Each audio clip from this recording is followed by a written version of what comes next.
Summit. This has been a great day so far, and we're really looking forward to the last session. 再次感谢大家参与我们今日高峰会的最后一个活动。今天是一个美好又充实的日子，我们很期待最后各分场总结会议的分享。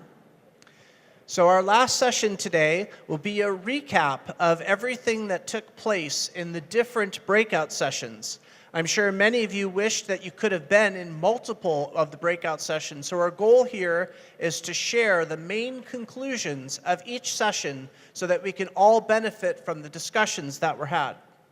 我们将回顾在各分组会议中的重点，相信许多人都能从参与到每一场会议。我们期望透过分享各分场会议的主要结论，让大家可获得最充实的收获，并从中受益。We also have the very good fortune of being able to hear from the Center for Strategic and International Studies Senior Vice President Daniel Rund, who has done extensive research on women's empowerment around the world. CSIS is one of the United States' most preeminent think tanks. 我们也很荣幸能够邀请到国际策略研究中心资深副总裁 Daniel Rund 的分享，他对世界各地女性赋权进行了广泛的研究。So can we please have all of the speakers for our last session please come to the stage. So moderating this session we have SBA Senior Advisor Eugene Cornelius. As panelists we have CSIS Senior Vice President and Director Daniel Rund. Overseas Private Investment Corporation Managing Director Catherine Kaufman. Bloomberg Senior International Editor Jody Snyder. Taiwan Legislator Karen Yu. And AppWorks Managing Partner Jessica Liu. 此外，我们要邀请分场会议的所有主持人到舞台上来。我们闭幕会议的主持人，国际中小企业会世界总会资深处长 Eugene Cornelius， 彭博新闻社资深国际编辑，美国智库战略暨国际研究中心资深副总裁，美国联邦政府海外私人投资公司董事总经理，立法委员于婉如跟 AppWorks 经营合伙人。So as before, we will ask all of the participants to be mindful of time and that we will have a hard stop. Well, we started 5 minutes late, so is it okay if we finish at 5:05 instead? So we'll have a hard stop at 5:05 and I will give a 15-minute notice before the session should end. 同样要请主持人与与谈者注意时间，我们将于5点结束会议，也许会 delay 一点点，但是我们会在会议结束前15分钟举牌通知。So with that, I hand the floor over to SBA's Senior Advisor and actually the architect of the SME work plan, which is why all of us are here today, Eugene Cornelius.让我们再次 Thank you. On behalf of the SBA, and right now we're going through a transition of our administration, so I would like to just say to all of you that the management of SBA and our continuous interest in Taiwan is really honored to be here today and to present before you. And as Ryan said, we worked on a paper, a working document over 3 years ago now, and this is the fruition of that paper. So we are really excited about being here today. SBA is a clear leader in supporting the ecosystems of small businesses. And what we do as an agency through the 50 states of the United States and its U.S. territories is we provide 4 basic services: counseling, training, access to capital, government contracting, because the United States spends over $500 billion a year in products and services, and advocacy for small businesses. Under that domain, we look at underserved communities, and particularly women communities in the United States and abroad. And one would ask the question, why is that? Because the United States understands the role of small businesses in our employment, and our unemployment records are exceeding that. We know that since 2009, the Great Recession, that 2/3 of all jobs created were created by small businesses. 40% of those new small businesses were women. And in the United States, 70% of that 40% of women were women of color. So you may ask, why is that important and why would SBA be concerned of that? It's because of the unemployment numbers that I said. We know that if we are going to reduce unemployment, particularly in minority communities and women communities, we have to have entrepreneurs and small businesses that are representative of those women and minorities. Am I going to, I forgot about the translation, I just went on. Are we good? I am so used to going, so I apologize. So, when I heard that we're gonna have this dynamic workshop, and we were gonna have this dynamic group of people, and my good friend Karen at the end here, who has been the supporter of women entrepreneurs and social entrepreneurs here in Taiwan, I am so honored to be on the stage with her. So you have to forgive me about my excitement in seeing her. Yes, but I am very happy to see her. So what we're going to do is we're going to start the panel. We're going to have each panel speak for 2 minutes about who they are and what. We're going to start with Daniel, and he's going to give us some history and statistics and numbers, and we're going to go from there. So Daniel, are you ready? Yeah, from here? Wherever you like. Okay.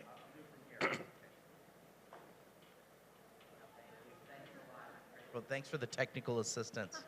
Okay, so I'm Dan Rundy. I'm at CSIS. I'm really pleased to be in Taiwan. I consider how about now? Is it working now? Yeah, okay. I'm really pleased to be here. I'm Dan Rundy. I'm a Senior Vice President at CSIS. I consider Taiwan to be a living rebuke to mainland China in so many ways, including the way that Taiwan empowers women. I think President Tsai is a great female leader and a great female role model. I had a chance to meet her several years ago. I'm very, very impressed with her leadership, but she represents millions of very accomplished Taiwanese women. So I think it's very appropriate that Taiwan is hosting this conference today. So I'm really pleased to be here.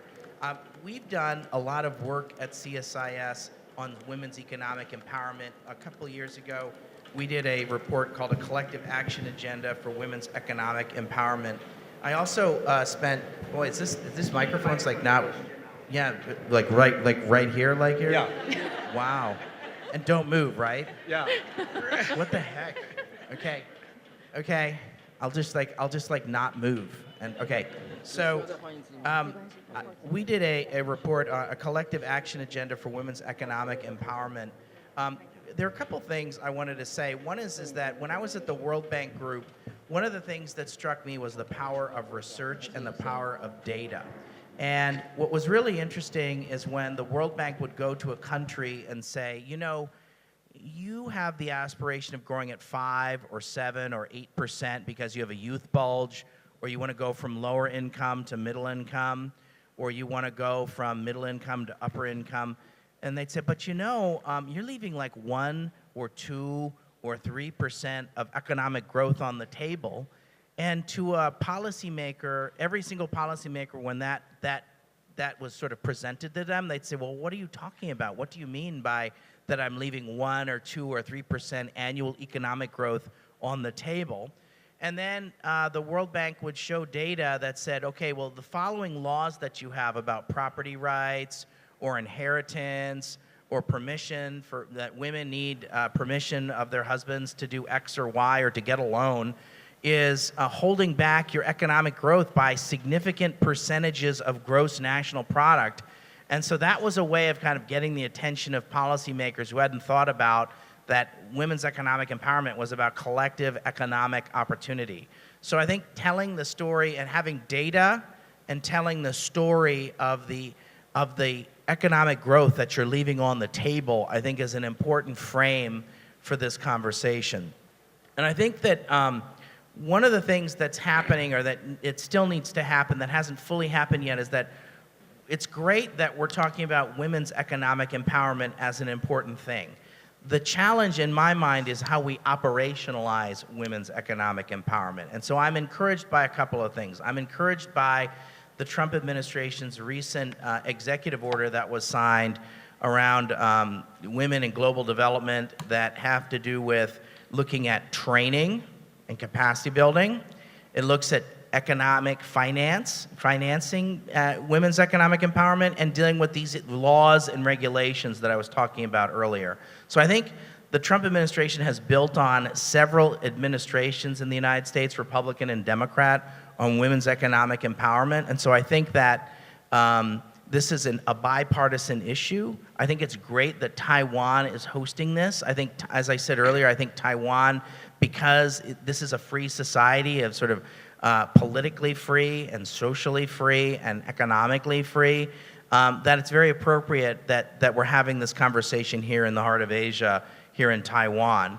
And I know also that Taiwan is partnering with the U.S. government, and I think there's going to be a lot more opportunity for Taiwan to work with partners, whether it's the United States or others, because this is a global agenda, and it's very appropriate for Taiwan to be working on these issues.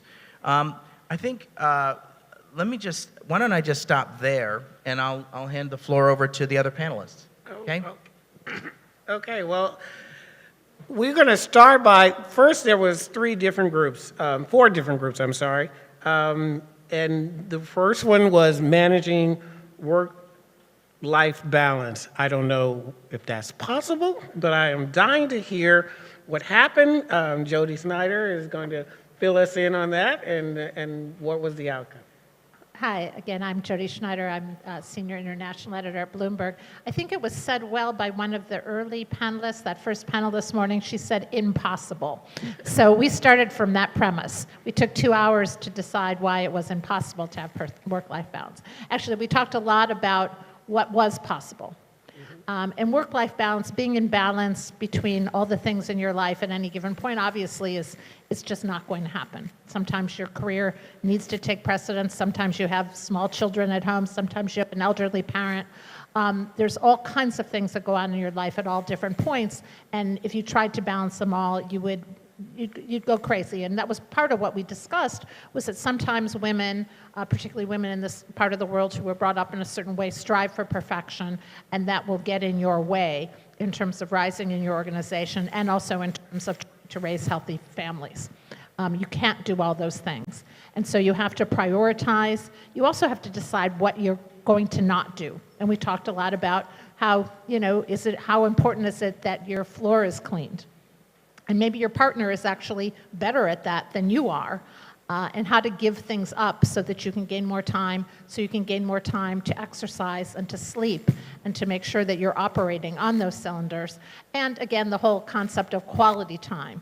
How important is it that you're spending time with your kids trying to get them to clean up as opposed to talking to them, as opposed to them seeing you as a role model, somebody who's trying to navigate the world in a meaningful way. And did you guys discuss the generational changes as we age and where we are in our career and what level we are in our career and how we adjust accordingly?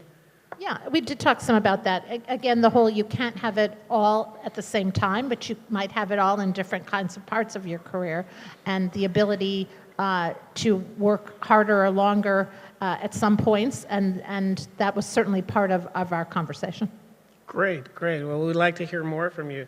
We're going to turn now to one of my favorite Taiwanese here, Karen Liu. You had the Women Using Tech for Good. So how did that go? I'm really honored to be the moderator of Session B. And I think that we not only have a really flaming, fascinating discussion about how to use technology for good, but we also have plenty of discussion about different issues. So I try to separate those issues into 4 segments. The first is that people ask speakers, Catherine from a pharmaceutical company, about how to break through the invisible ceiling in big company. And because Catherine's company is really friendly to women, more than 60% of their management levels are female. So she gives advice about maybe women can group together, has a network, internal network, in order to support each other. And Anne from Microsoft gives advice about that it is very important to set up the culture for the company. The culture is to encourage women and to about gender equality in the company. So it can last forever. I mean, because it can be lasting longer in order to support women to become the leader in the company. And the second issue is about how technology can empower women right now. So our speaker, Liang Yufang from UDN Vision Project, she is a senior journalist, and she compared with old media and new media, and showed that in the past it is very difficult for women to speak out for their voice. But right now, use internet, you can easily hear different female issues around the corner. For example, like I would like to take Me Too as an example. So Me Too use Facebook to speak out for women's rights in startup or in other kind of segment in different industry as well.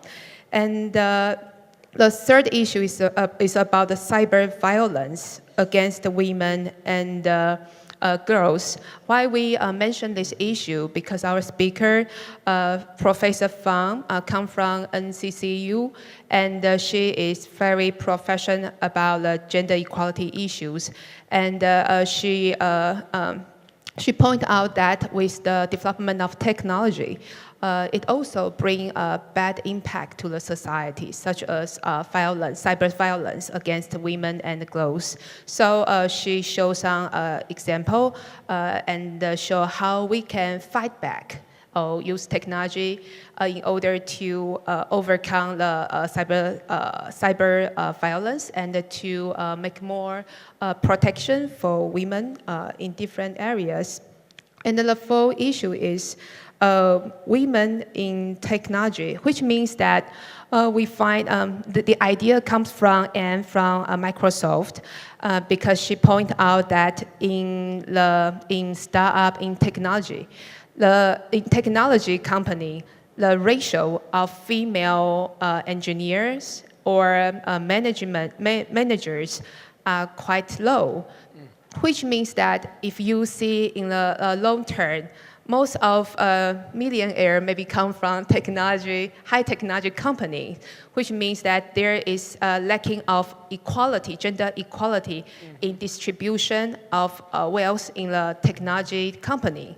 So how we can improve this problem by first maybe try to build up capability for girls, for women. And the second is to advocate for this kind of issue in company or different areas. And the third is trying to create demand for women in higher level positions. So that's the related topic we had discussed in this session. Great. That was very thorough. Thank you so much. And third, we have Unleashing, I love this title, Unleashing Women Entrepreneurs. And a little side bit on why this is important. Someone in, I believe it was in Catherine's, mentioned the 17 SDGs, development goals of the UN.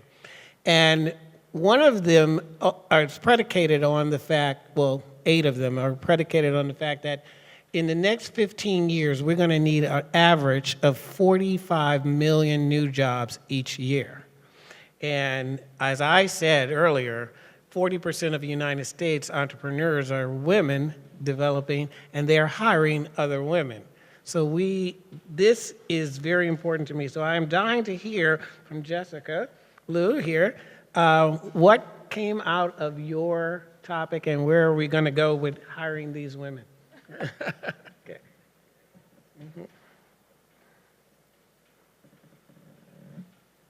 Mm-hmm. Hello, everybody. My name is Jessica, and I'm now the partner of AppWorks, which is the largest accelerator around the greater Southeast Asia region. So, Can you hear it? Can you guys hear me? Can you hear? You have to, I have to hold it here, right? Okay. Yeah, so we had a great discussion in our session, Unleashing Women Entrepreneurs. We have two female entrepreneurs they're really doing their startups, and we also have another two. They are working on these topics or building up this community for quite a bit long. So I guess we first discussed whether why is that so important to have a female entrepreneurs these days? And I think they bring out a lot of good comments. Is that not from the diversity perspective, but also from organization perspective. Being a female entrepreneur, we see a lot of more empathy and more down to earth execution, which is different from the male entrepreneur, which is more like a visionary. They think a lot, but but back to the execution, it's probably not better than the female entrepreneurs. And we also discussed about the challenge the female entrepreneur face before they start their own business. Most of them. So I guess the biggest takeaway is that it's actually a lot of things that you pressure yourself and you foresee before you're doing that. However, the biggest advice they provide is actually don't think about anything, you just do it. Because thinking or planning just make things more difficult. I think the most interesting topic we were discussing is whether we should segment out the women entrepreneurs. So entrepreneur itself is already a segmentation of small group of people, and is that necessary? We need to segment another even smaller minority group within the whole entrepreneur role. So why we're discussing that is that because entrepreneurs are facing so many different problems, so they're playing different roles already. They're being a janitor, they're being the CEO, they're being out for sales, for fundraising, and do they really need to have another head for being a female? So I think that's an interesting topic we were discussing. And as to conclusion, we also come up with some of the action items that people or even the crowd can make it better for really unleashing women entrepreneurs. Okay, well, we will wait to hear from that, but we would like to hear from that. So the next one we have, thank you so much for that, is, and she started with such a beautiful story as she talked about her agency and how it came apart and how she came aboard and when she did it. I love the way she told the story.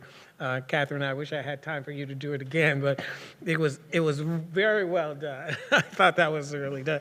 So we have Women, Global Development, and Prosperity. And this was led by our moderator, Catherine Kaufman, with OPEC. Mm-hmm. Thank you so much. So just as WGDP is a whole of government initiative in the United States, our panel took a whole of life approach. We had representatives from systems of finance, systems of government, systems of education, systems of technology, and we presented on each of those systems where we see the most stubborn gender gaps and how we might be able to adjust to fill those gaps. I thought I would just share with you a few nuggets that I felt were incredibly impactful. On the government side, there was the insistence that we needed to have a change in mindset, and that our mindsets may be from a long history of how many female emperors do we have in China, and that in order for us to really change our mindsets and get more women into government, it has to start with ourselves. So I thought that was really great from the government perspective. And then from the civil society perspective, the quote was, well, there were more women in civil society and NGOs than there are men, And that was because if you wanted to hear something and talk about it, you could ask a man, but if you wanted to get something done and act on it, you should ask a woman. And so the takeaway there was that we need to encourage more men to be involved in civil society and take more action alongside with us. I thought that was beautiful. On the system of finance, where I presented, my takeaway is that we need to be intentional. When we're not intentional with our investments and saying that we would like to contribute to gender equitable change with finance, then we leave women out. And the example I used was at the Overseas Private Investment Corporation before we launched our gender initiative. Of 137 projects the previous year, only 4 would have met that criteria of women-owned, women-led, or women-supporting. Now that we launched this initiative and set a target of investing $1 billion in women-owned enterprises, after just 1 year, we have deployed over $1.4 billion to women in emerging markets. So it's that intentionality that is so important when you're talking about systems of finance. So I think I'll leave it at that. Thank you so much. Okay, great. And I would like to say that we at SBA take the role of government serious and intentionally. What we have done is we have teamed with the International Council for Small Business, and you have a chapter here in Taiwan. And what we're doing is we're teaching 10 different countries how to create an SBA-like system, an ecosystem for small businesses that will advance developing and emerging markets across the world and focus more in international trade and putting women first in focus in that operations. And we're doing that intentionally at SBA. So I'm very happy that you said that. That word intentional is very, very important. So Daniel, based on the 4 categories that you just heard and based on what you know in your think tank, what do you think about what just came out?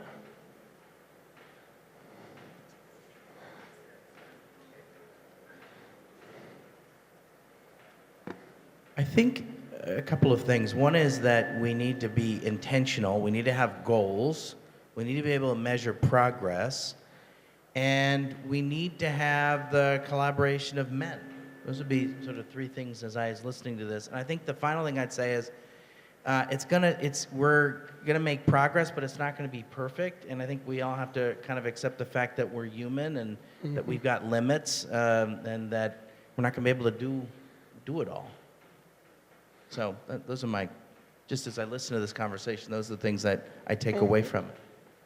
So I'm going to ask each one of you, and I'm not going to take a particular order, to tell me something particular, something that stood out in your discussions, some interest point that you thought,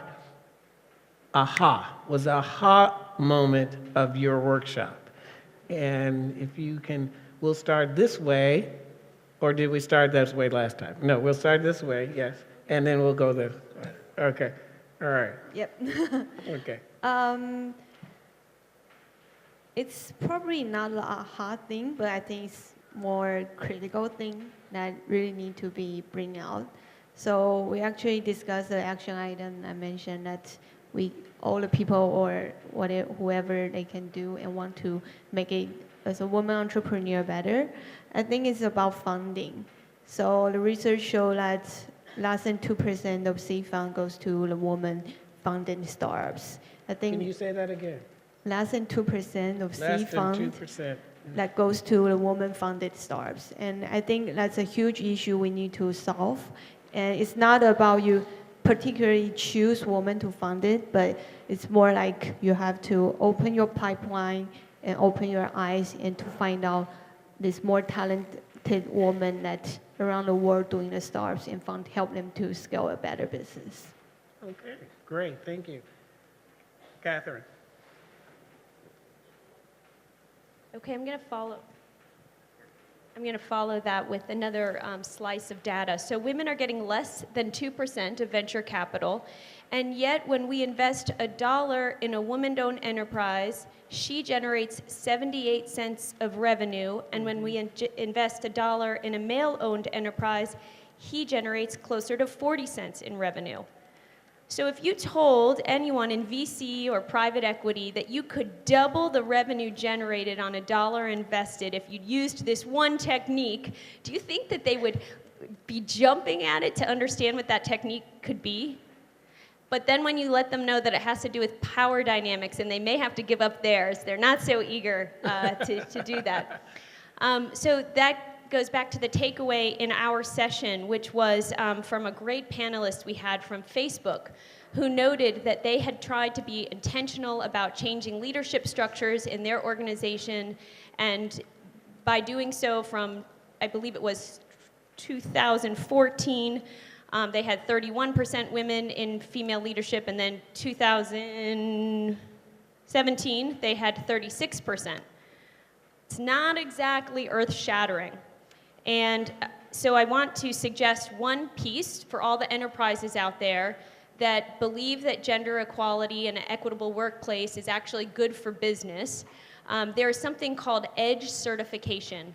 It's like LEED certification for a building, which means that you have this internationally standard recognized certification that your building is energy efficient and green.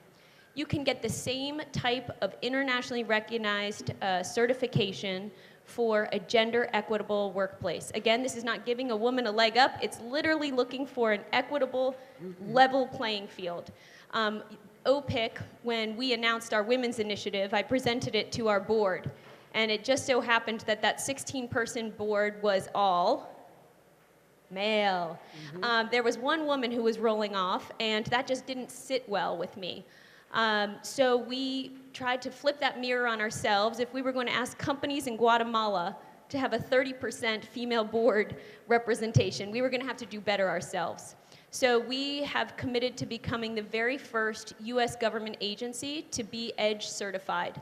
And that's going to ensure that at every level of the workplace, women are given an equal opportunity as men, from culture to hiring practices to policies.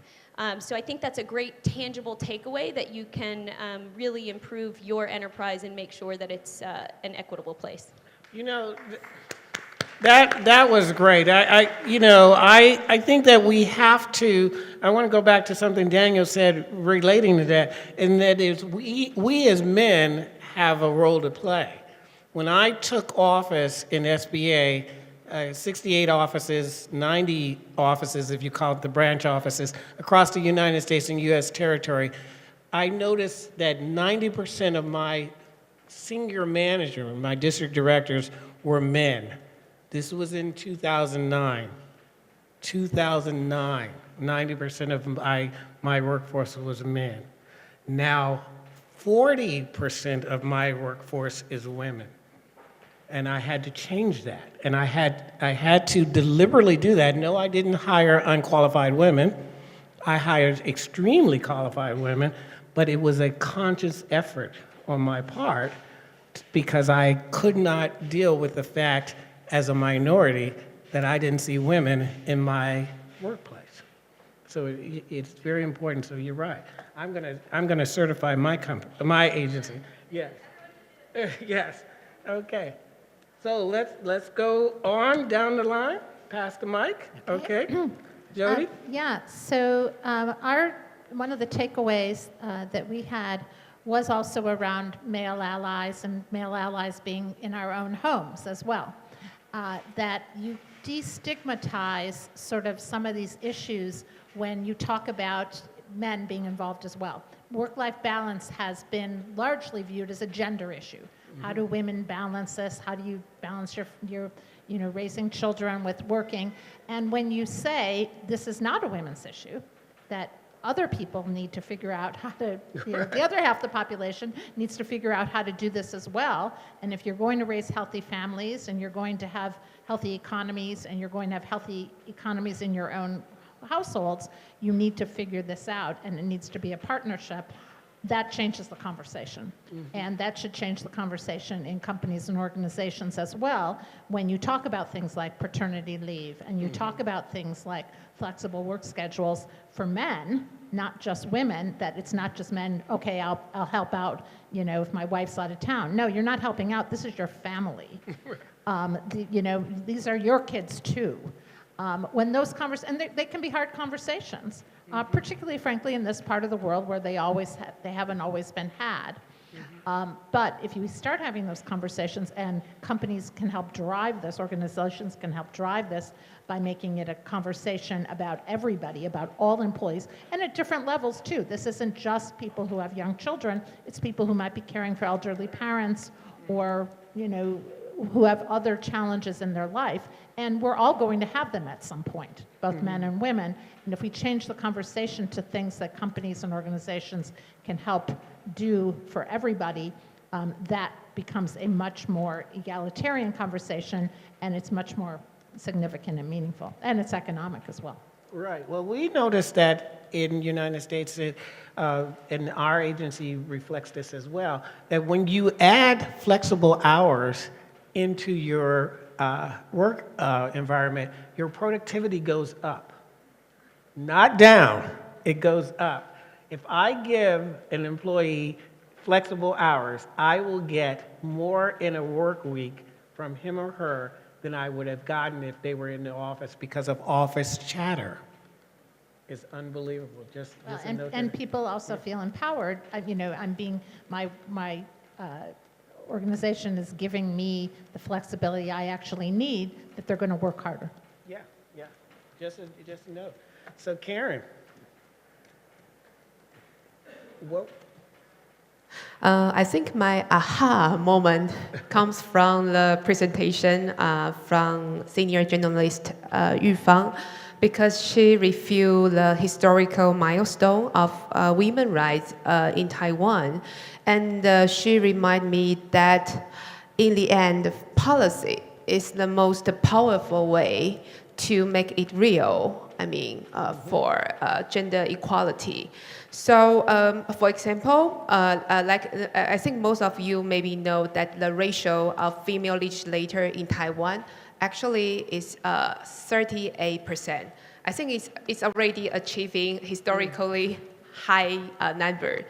And because we have this achievement, because we have a certain regulation to ask the quota of legislator at large seats. So that's why actually the policy guarantee that there are more than, it's about half of seats half of legislator at large seats must be female legislator. So because why I feel this is my aha moment, because in the past 3 years, I tried to advocate for many times, but the progress is quite small. So that's why yes, I think that Yu Fang's presentation gives me a strong confidence that in the near future, we still have to keep discussing about the policy making. And the other note-taking is how, if we have policy, then how we can achieve that goal of policy. So I would like to, again, reintroduce the way from Microsoft about capability building, and try to advocate the right again and again. Then in the end, you have to create a demand for women. Right. So let me ask you a question to follow up on that, because from the conversation, I get it that this is the corporate world and this is what we're going to do, and we're going to create the demand. What are we going to do culturally to engage young girls in the pre and adolescent ages to get into the tech and science? If we create these policies, if we create this demand, then we're going to need the women, and we're going to need to move them there. Was that a part of the discussion, or? Oh yes. That's I think the speaker from Microsoft showed us some numbers, because the speaker mentioned that when maybe under certain age, there are more than 70% of female are highly interested about technology or science or kind of things. But when they grow up, only 20% will be the engineers or work for technology or science, then only, finally, only about approximately 60%, 6% of female will be the managing level, be the female leaders. So how we can break through this phenomena is trying to provide a different approach or education. When women are young, young girls, when they are young girls. And it will encourage, there are some evidence shows that if we do so, it's really encourage young girls when they grow up, they really want to be, take some leadership in technology field or industry. And if, as a policymaker, we can do some policy to create a demand. Right. We can try to balance or achieve our goal of gender equality. Yeah. So, Catherine, in your workshop, this was touched upon, and there was a reference of when young girls get a certain age, the difference in what we hand the boys and what we hand the girls, the toys, the tools, the development, the nurturing. Handing the young girl the doll and the doll house versus handing her the chemistry lab. Talk about what was talked about in your session about that transaction. Can you give me a little bit of that?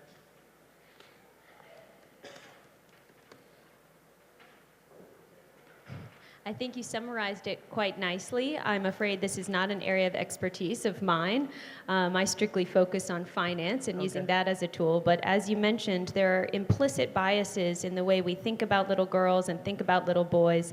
And we reinforce them with things like giving a girl a doll and giving a boy a microscope, and what that then affects their image of what they think they are supposed to be and what they think they are supposed to be interested in. So I think it was a very interesting point. Yeah, I say give them the doll and the microscope. Yeah, I do.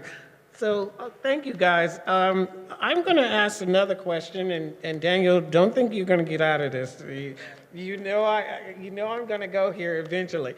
But given the aha moments that you had, the next question I want to ask each and every one of you is, what is one or two action items you got out of your particular workshop, and how will you use it? An action item, if you got one. Let's start with Jody. Okay. Okay. I think one is what we're doing right now is having these conversations, that we need to have these conversations, and also not just among ourselves, all these women in the room, but we need to be going back to our workplaces and having them, sometimes with people who don't necessarily want to have them. Some of the people who, are not giving us enough work-life balance, who are maybe are the kind of people who might be resistant to policies. We need to have them in our own families as well often. That can be difficult, but it's sort of being brave and saying, okay, if we're going to change things, we have to start in our own workplaces and in our own households. The other action item that we had, per se action, is to start, when you're mentoring people, to not to leave out the part of the equation that is their life. One of the professors made a really interesting point. A really interesting question came up from a woman from here, a grad student. She said, we're made to be perfect. You said you don't have to be perfect, but we have to be. Starting in junior high, we have to, but it's part of the culture here. We have to get the right grades in junior high, in high school, in college, in grad school. We have to, go into the kinds of fields our parents want. When we get into the workplace, we have to give it 110%. And she said, this professor said, well, the thing I have with my students, often when they're this stressed, is we kind of role play the kind of conversations they should be having with their parents about it's time for them to take on their own lives. And I think that's really something we can do for each other, is in mentoring people, not just to talk about how you get that to the next step in your career, how you move up that ladder, but how do you deal with some of these issues so that you can be a more productive employee, but B, have a more productive life outside the office. Okay. Daniel?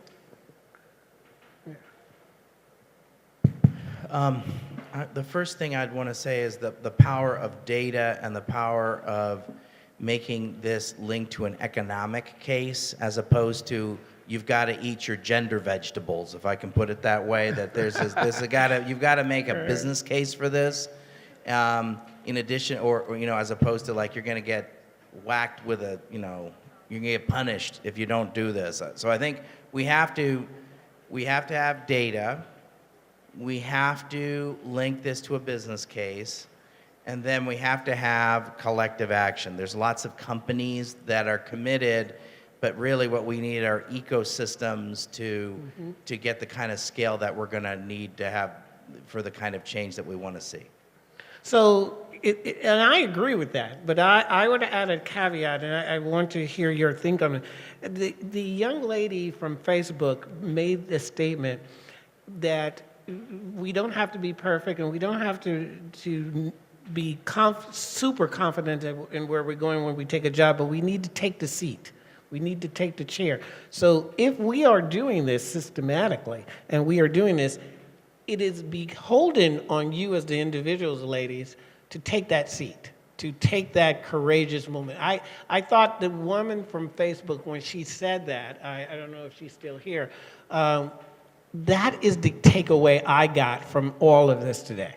That, women have been balancing the world, family, husbands, even jobs, and even other external relations within the family and whatnot for years. So it is inherent in your culture to do this. So I think you should take that seat, take that stand, which is why I wrote the paper that started this generation, because I see that balance. I'm a product of 4 sisters, and they all outreach me. I mean, it is just amazing to me. So I just want to throw that in. So Jessica, I'm going to go to you. Yeah. Yeah, I think the most high-level thing is about acknowledge. So what we came out is that you have to acknowledge that you have the ability to be that kind of female entrepreneur in your session. So I think one of the action items is like more and more of these kind of events and make more and more females know that if you're doing this, one day you can become one of them on the stage. And the second action item is echo to what I just mentioned. It's about funding. So actually one of the panelists, Catherine, is actually thinking about starting her own fund, not only fund to female entrepreneurs. I think the third action item is actually echo to what you guys just discussed. It's about STEAM education to the younger generation. I think especially in Taiwan, that we forced to pick the area during our high school time. So mostly female pick to more like literature or history or finance, and more men pick to more STEAM education. So that makes a break point to separate the groups into mostly like 2, but it's better to open the option into an older age instead of picking before they really have in touch with that area beforehand. So if funding is an issue, then we have to take a step back to say, how do we increase that funding to more than 2%?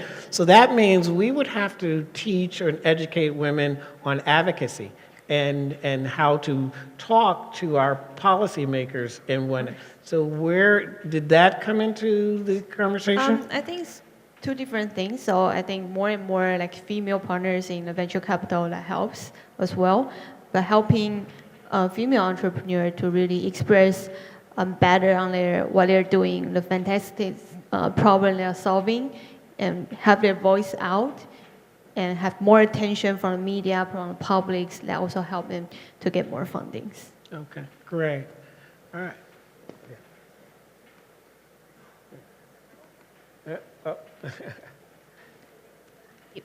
Now I apologize. I have to escape really quickly to a meeting, but I wanted to make one final comment, which was our takeaway was that we really need to include men in all of these discussions. Our panel was moderated by a woman, and it was an all-female panel, and it's unacceptable. If we're going to quit having males, we have to quit having females as well. So in each and every conversation, we need to look at this from a level playing field and diversity perspective, because we get better results when we have diverse opinions making decisions. Thanks. So am I your commitment to diversity? Is that what you're trying to say? There you go. Thank you, Catherine. Sorry that you have to leave, but thank you for your participation and support in this effort. Okay, so we're going to hear from Karen now. Yes. You didn't think we'd left you out, Karen. My takeaway is very easy. First of all, that I would like to say, believe that you have power to change. And the second is that be aware. Yeah, because right now you are empowered by internet, right? Every time, everywhere, you can speak out for anything. So be aware and try to, fight for yourself. And the third is do collaborate with men because you really need a team, yeah, and collaborate with your family, your husband, or your mother-in-law, yeah, so you can be free to do anything you want. All right, okay, so I will say that those were very succinct action items that we got out of there. The first thing we got out of there is collaboration. We must collaborate, and we must not be exclusive. We must be inclusive with the other 50% of the population in getting that establishment done. The other thing I heard was we have to be educated, we have to be informed, we have to advocate, and with all of that, we have to have serious conversations. Conversations that are not necessarily comfortable conversations, but conversations that need to be had. That's what I heard. Judy, I think that is very, very critical. I think that is sometimes overlooked. We are talking among ourselves, and I think you're right, absolutely right. We have to take these conversations into areas where we are comfortable doing it. I'm getting the 3-minute section. So I'm going to ask each of you to give me, and this includes you, Daniel, to give me one pearl of wisdom, one thing that you want everyone here to just go home with that will make them educated, informed, and move. One pearl of wisdom. Okay, Daniel? The man starts first? Okay, yeah, okay, go ahead. It starts first, I guess. Okay, so we have to make the business case and continue to make the business case. That's my pearl of wisdom. My pearl of wisdom is exercise. You Is have what? to exercise. You have to have the exercise routine that helps you to take to take you to down the road for make a bigger impact. Judy? Yeah? Well, I think this came from our panel generally, we said it in different ways, is to be a little brave. It's not just enough to go along and figure someone else is going to figure it out for you. You have to step up and be brave, which, again, isn't always comfortable. My call will be do believe diversity in the society and do contribute yourself into the society. And my pearl of wisdom I'm going to steal from Judy is communicate. Have the conversations. Even in the mirror, have those conversations that are difficult. Have the confidence that you heard from the young lady from Facebook and take the seat. When it's open, take it. You can handle it. Believe that you can handle it, always. That is my pearl of wisdom. If you couldn't handle it, you wouldn't be here. Think about that, okay?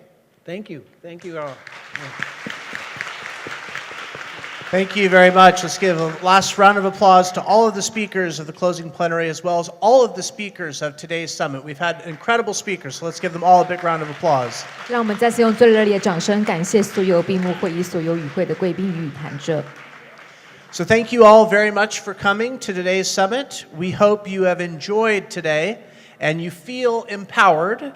And we hope that all of you will continue to stay in touch with one another and continually advocate for women's economic empowerment. Thank you all for coming. 非常感谢大家参与今日的女力高峰会。我们期望透过今日的活动，大家都能够感受到这股力量，并有能力与热忱持续分享。希望大家也都能与会后保持联系，持续推广女力。再次感谢今日所有合作伙伴与团队，也谢谢大家今日一整天的投入与参与。请别忘了您身边的物品，期待下次活动再相会。